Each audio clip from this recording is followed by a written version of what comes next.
அந்த CM sir அப்படிங்கிறதே அது சின்ன பிள்ளை விளையாட்டுக்கு கூப்பிடுற மாதிரி இருக்குது. சிஎம் சார் அப்படிலாம் பேசக்கூடாது. அது தன்மையான பதிவா இல்லை. தம்பி விஜய் அந்த இடத்துக்கு பரப்புரைக்கு போனதுனால தான் இது நிகழ்ந்து.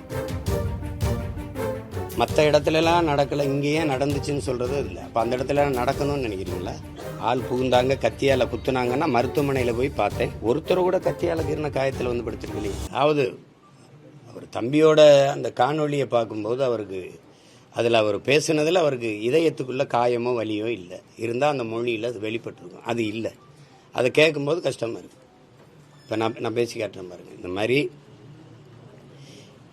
என் மீது பேரன்பு வைத்து நீண்ட காலமாக நேசித்த என் அன்பு சொந்தங்கள், நான் இந்த மாதிரி பரப்புரை பயணத்தில் வரும்போது என்னை பார்க்க வந்து நீண்ட நேரம் கால்கெடுத்து எனக்காக நின்றீங்க. உங்களுக்கு நான் என்ன நன்றி கடன் எப்படி செலுத்த போகிறேன்னு தெரியல. நம்ம எல்லாரும் சேர்ந்து ஒரு நல்ல அரசியலை உருவாக்கி நல்ல ஆட்சியை நம்ம உருவாக்குவோம்.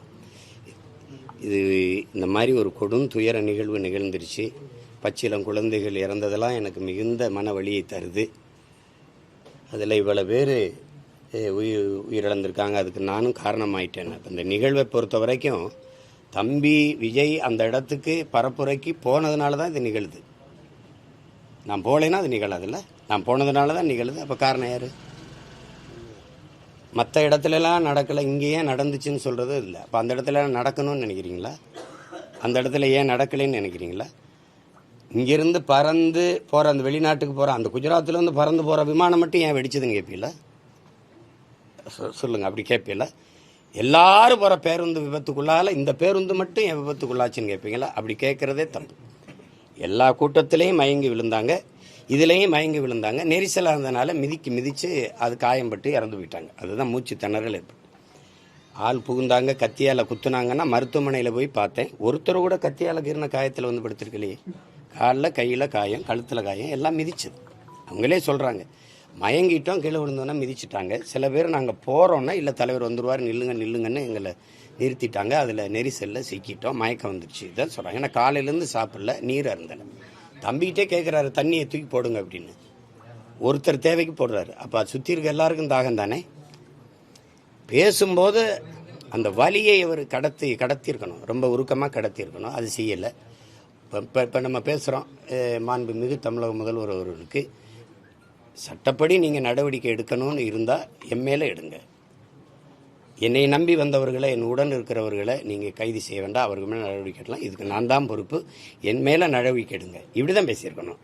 நீங்கள் ஏதாவது பழி வாங்கணும்னு நினச்சா நீங்கள் என்னென்னா, இது எப்படி திரைப்பட கதாநாயக வசனமாக இருக்குது. இப்படின்னா அங்கே கதாநாயகி குடும்பத்தையெல்லாம் கட்டி வச்சுக்கிட்டு என்னை பிடிச்சி வச்சுட்டு கேட்கும்போது தொடர்தான் இருந்தால் என்னையை தொடு, அவங்களையெல்லாம் விடு அப்படின்னு வசனம் பேசுவோம்ல. அப்படி இருக்கு பார்க்கும்போது.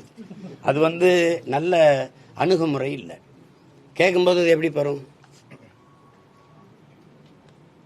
அந்த சிஎம் சார் அப்படிங்கிறதே அது சின்ன பிள்ளை விளையாட்டுக்கு கூப்பிடுற மாதிரி இருக்குது. ஒரு அந்த அவர் மேலே நம்ம உங்களுக்கு மதிப்பு இல்லாமல் போட்டோம்.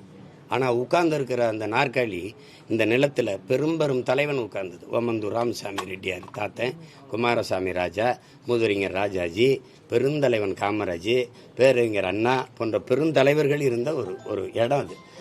அது பார்த்து பேசணும். சிஎம் சார் அப்படிலாம் பேசக்கூடாது.